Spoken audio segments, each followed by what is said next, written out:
الذين اشتروا الضلالة بالهدى فما ربحت تجارتهم وما كانوا مهتدين مثلهم كمثل الذي استوقد نارا فلما أضاءت ما حوله ذهب الله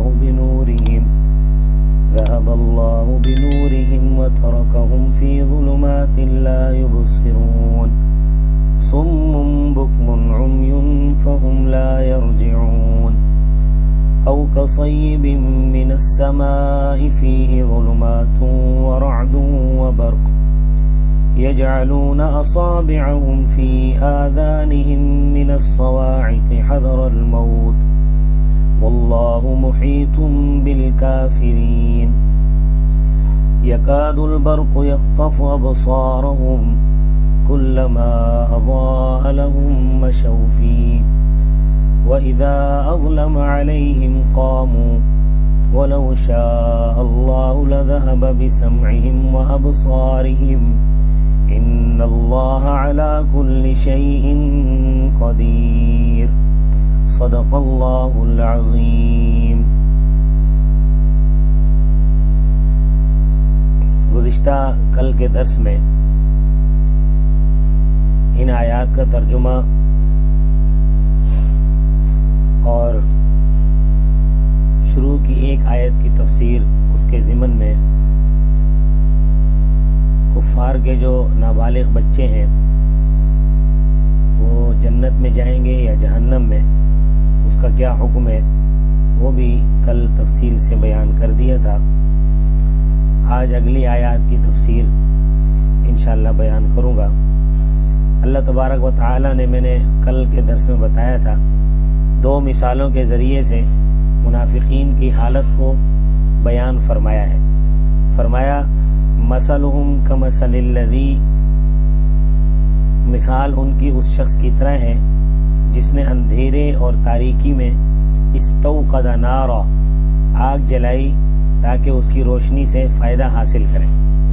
فلما اضاءت ما حولہ، پس جب روشن کر دیا اس آگ نے اس جلانے والے کے ارد گرد کو، یعنی وہ خوش ہو گیا کہ روشنی ہو گئی ہے، تو اچانک آندھی اور طوفان آیا اور اس نے آگ بجھا دی۔ ذہب اللہ بنورہم، اللہ تعالی ان کی روشنی کو لے گیا، اب وہ نہ آگے کے رہے اور نہ پیچھے کے رہے۔ وَتَرَكَهُمْ فِي ظُلُمَاتٍ، اور ان کو اندھیروں میں چھوڑ دیا، لا يُبْصِرُونَ، وہ نہیں دیکھ سکتے۔ یہ پہلی مثال ان آیات میں بیان ہوئی ہے۔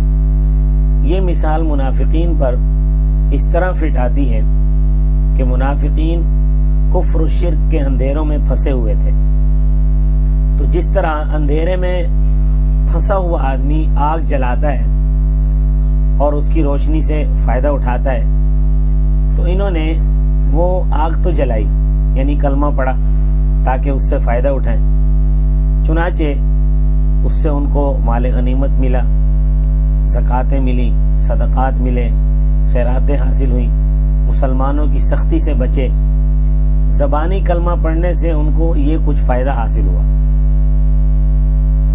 مگر یہ فائدہ کتنی دیر تک تھا؟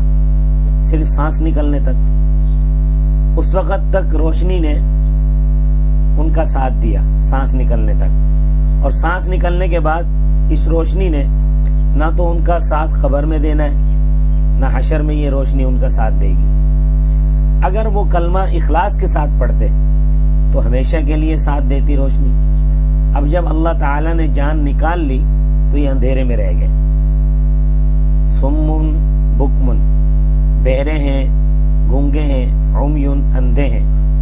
اس کا یہ مطلب نہیں ہے کہ دنیا میں جتنے کافر اور منافق ہیں وہ نہ سنتے ہیں، نہ بولتے ہیں، نہ دیکھ سکتے ہیں، بلکہ مطلب یہ ہے کہ وہ حق بات سننے سے بہرے ہیں، حق بات کہنے سے گونگے ہیں، حق کے نشانات دیکھنے سے اندھے ہیں۔ جیسا کہ ہمارے حکمران ہیں کہ ساری باتیں سنتے ہیں مگر مظلوم کی فریاد نہیں سنتے، لمبی لمبی تقریریں کریں گے، کہنے والا کہے گا کہ ان سے زیادہ مخلص کوئی نہیں ہے، لیکن حق بات زبان سے نہیں نکلے گی، حق کے معاملے میں گونگے، زمین آسمان چاند سورج ستارے پہاڑ دریا سب ان کو نظر آتے ہیں، مگر کمزوروں پر ظلم ہوتا ان کو نظر نہیں آتا۔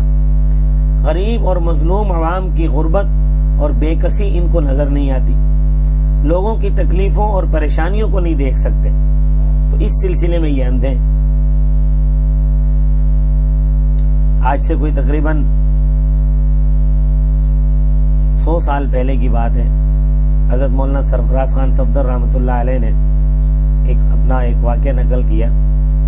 وہ فرماتے ہیں کہ جس وقت انہوں نے یہ واقعہ نقل کیا اس وقت یہ 60 سال پہلے کا واقعہ تھا کہ جامع مسجد شیراں والا باغ میں فرماتے میں پڑھتا تھا۔ حضرت مولانا عبد القدیر صاحب رحمۃ اللہ علیہ ان کے استاد تھے۔ گگڑ میں بھی فرماتے ہیں کہ میرے پاس کئی دفعہ تشریف لائے، وہ بھی فوت ہو چکے ہیں، اللہ تعالیٰ ان کو غریق رحمت فرمائے۔ تو فرماتے ہیں کہ مشکات شریف کے سبق میں ایک حدیث آئی، دوران سبق ایک وقت ایسا آئے گا کہ لوگوں پر ایسے لوگ حکمرانی کریں گے جو سمم بکمن عمیون بہرے گونگے اندھے ہوں گے۔ تو ہمارے استاد محترم سے کہتے ہیں کہ ہم نے پوچھا کہ حضرت اس وقت آنکھوں والے کانوں والے اور بولنے والے نہیں ہوں گے کہ لوگ اندھوں بہروں اور گونگوں کو اپنا بادشاہ بنائیں گے؟ بخاری شریف کے الفاظ ہیں کہ قیامت کی نشانیوں میں سے ایک نشانی یہ بھی ہے کہ ان ترا سمن بکمن عمین ملوک الارض، یہ کہ تو دیکھے گا بہرے گونگے اور اندھے زمین کے بادشاہ ہیں۔ تو حضرت کا یہ تکیہ کلام ہوتا تھا حضرت مولانا عبد القدیر صاحب کا، فرماتے تھے کہ میاں، تو فرمایا میاں آنکھیں ہوں گی، کان بھی ہوں گے، زبانیں بھی ہوں گی، مگر حق کو سنیں گے نہیں، حق بولیں گے نہیں، حق کے نشانات دیکھیں گے نہیں۔ حضرت صلی اللہ علیہ وسلم کی ایک ایک بات حق بن کر سامنے آ رہی ہے، تو معنی ہوگا سمن، وہ حق بات سننے سے بہرے ہیں، بکمن حق بولنے سے گونگے ہوں گے، عمیون صحیح بات کو دیکھنے سے اندھے ہوں گے۔ تو یہ قرآن کریم نے جو 1400 سال پہلے جو باتیں بیان کی ہیں آج بھی وہ کسی ضمن میں بالکل صحیح ثابت ہو رہی ہے۔ دوسری مثال منافقین کی قرآن نے یہ دی، او کصیب، یا ان کی مثال ہے اس بارش کی طرح، من السماء جو آسمان کی طرف سے نازل ہوتی ہے، فیہ ظلمات اس میں اندھیرے ہیں۔ ظاہر ہے کہ جب بارش ہوتی ہے تو اس وقت اندھیرا سا چھا جاتا ہے، ورعد و برق، اور کڑک ہے اور بجلی ہے۔ یہ بات سمجھنا اللہ تعالیٰ کی طرف سے روحانی بارش نازل ہوئی قرآن پاک کی شکل میں، یہ روحانی بارش نازل ہوئی قرآن پاک کی شکل میں۔ اس میں کفر پر جو وعیدیں ہیں اور عذاب کا ذکر ہے، اس کو تشبیہ دی ہے رعد سے، یعنی کڑک کے ساتھ۔ قرآن کریم میں جو حقانیت کے دلائل ہیں ان کو برقن، چمک سے تشبیہ دی ہے، یعنی جب قرآن کریم نازل ہوا تو ہر طرف کفر کی تاریکی چھائی ہوئی تھی، تو قرآن کریم نے کفر و شرک پر وعید سنائی۔ قرآن کریم میں بڑے واضح دلائل ہیں جن سے حق اور باطل کی تمیز ہو سکتی ہے، لیکن جب دلائل کی بجلی چمکتی ہے تو یہ منافق کیا کرتے ہیں؟ یجعلون اصابعہم فی آذانہم، یہ ڈالتے ہیں اپنی انگلیاں اپنے کانوں میں، من الصواعق، بجلی کی وجہ سے، کیونکہ جب بجلی گرتی ہے تو اس سے آدمی جانور سب مر جاتے ہیں اور بھی بڑا نقصان ہوتا ہے۔ تو یہ قرآن کریم کو دلائل، قرآن کریم کے دلائل کو یہ بجلی سمجھتے ہیں۔ حذر الموت، موت کے ڈر سے ایسا کرتے ہیں، ان میں طاقت نہیں ہے کہ قرآن کریم کی آیتیں سنیں، اس لیے کانوں میں انگلیاں دے لیتے ہیں۔ 7ویں پارے میں آتا ہے وَهُمْ يَنْهَوْنَ عَنْهُ وَيَنْأَوْنَ عَنْهُ، وہ کافر قرآن پاک کو سننے سے منع کرتے ہیں اور خود قرآن کریم سے دور بھاگتے ہیں اور کہتے ہیں لا تسمعوا لهذا القرآن، اس قرآن کو نہ سنو، جب قرآن کی تلاوت ہو رہی ہو تو وَالْغَوْا فِيهِ، شور مچاؤ تاکہ کوئی اور بھی نہ سن سکے۔ فرمایا وَاللَّهُ مُحِيطٌ بِالْكَافِرِينَ، اور اللہ تعالیٰ گھیرنے والا ہے کافروں کو، قدرت کے لحاظ سے بھی گھیرنے والا ہے اور علم کے اعتبار سے بھی گھیرنے والا ہے۔ یکاد البرق یخطف ابصارہم، قریب ہے کہ وہ بجلی اچک لے ان کی آنکھوں کو. وہ بجلی اتنی تیز ہے کہ ان کی آنکھوں کی روشنی کو ختم کر دے. حکماء نے لکھا ہے کہ جب بجلی چمکے تو اس کی طرف نہ دیکھو. اطباء نے بھی لکھا ہے کہ بجلی کی چمک اتنی تیز ہوتی ہے کہ اس کی طرف دیکھنے سے بینائی ختم ہو جانے کا اندیشہ ہوتا ہے. اسی طرح سورج گرہن ہو تو اس وقت سورج کی طرف دیکھنے سے بھی بینائی ختم ہونے کا اندیشہ ہوتا ہے. نظام قدرت بھی بڑا عجیب ہے. فرمایا کلما اضاء لهم، جب کبھی روشنی ہوتی ہے، یعنی ان کے لیے بجلی چمکنے سے جب روشنی ہوتی ہے تو مشوا فیہ، اس میں چل پڑتے ہیں. وَإِذَا أَظْلَمَ عَلَيْهِمْ، اور جب اندھیرا چھا جاتا ہے ان پر، قاموا، تو ٹھہر جاتے ہیں. اور بعض حضرات نے اس کا یہ مطلب بھی بیان کیا ہے کہ منافقوں کو جب مال غنیمت میں سے صدقہ خیرات اور مال زکوٰۃ میں سے کچھ مل جاتا ہے تو اس کی چمک سے فائدہ اٹھاتے ہوئے یہ چل پڑتے ہیں اور کہتے ہیں کہ ہم تو تمہارے ساتھ ہیں. اور جب کچھ نہیں ملتا تو اندھیرا چھا جاتا ہے تو ٹھہر جاتے ہیں. کافروں کو کہتے ہیں انا معکم، ہم تو تمہارے ساتھ ہیں. ولو شاء اللہ، اور اگر اللہ چاہے، لذهب بسمعهم، لے جائے ان کے کانوں کو، وابصارهم، اور ان کی آنکھوں کو. ان اللہ علی کل شیء قدیر، بے شک اللہ تعالی ہر چیز پر قادر ہے. یہاں ایک بات ذہن نشین کر لیں کہ قرآن کریم جب سے نازل ہوا ہے بدباطن لوگ اس پر اعتراض کرتے ہیں اور اپنی منہ کی کھاتی آئے ہیں. اعتراض کرنے والوں میں سے ایک بہت بڑا خبیث تھا، پنڈت دیانت سرسوتی، گزرا ہے. یہ آریہ سماج کا لیڈر تھا. اس نے کتاب لکھی ہے ستیارتھ پرکاش.